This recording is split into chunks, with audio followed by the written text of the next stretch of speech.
தமிழக வரலாற்றின் ஒரு வீரனின் கதை.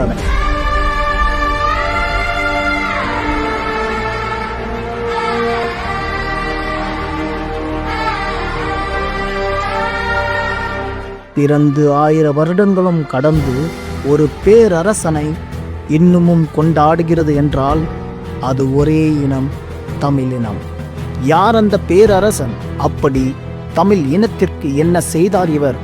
எதனால் 1000 வருடங்கள் கழித்தும் அந்த அரசனை இன்னும் நாம் கொண்டாடுகிறோம்? இந்த தமிழ் இனத்தை உலக அறிய செய்தாரே அந்த மாவீரன், பேரரசன், அது நம் மாமன்னன் ராஜராஜ சோழன் என்று.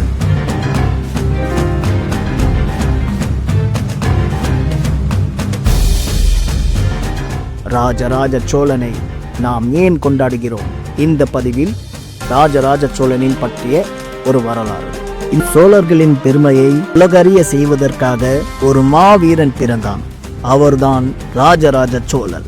அவருடைய ஆட்சியில் பல கனவுகளோடு, பல திட்டங்களோடு யோசித்து செய்து முடித்தான் ராஜராஜ சோழன். அதேபோல் நம் சோழ தேசத்தின் மக்களை பாதுகாக்க வேண்டும், காக்க வேண்டும், செழிப்பாக வைத்துக் கொள்ள வேண்டும் என்ற ஆர்வமும் ஆசையும் இருந்தது.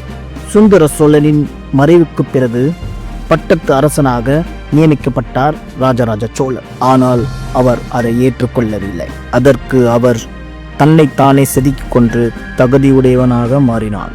மீண்டும் அரசனாவதற்கு இடைப்பட்ட அந்த காலத்தில் ஆட்சியின் சூழ்ச்சிகளை புரிந்து கொண்டார். நிர்வாக நெளிவு சுழிவுகளை அறிந்து கொண்டார். நாட்டை பற்றி தெரிந்து கொண்டார். அரசர் ஆவதற்கு முன்பே மக்களின் கஷ்டத்தையும் நாட்டின் வளர்ச்சியையும் முன்கூட்டி அறிந்து கொண்டுதான் ஆட்சியில் அமர்ந்தார் ராஜராஜ சோழன். இதுபோல் அடுத்தடுத்த பாகங்களை விரைவில் காண்போம். இதுபோல வீடியோக்களை பார்க்க தமிழ் லாக் மீடியாவை சப்ஸ்கிரைப் பண்ணுங்க.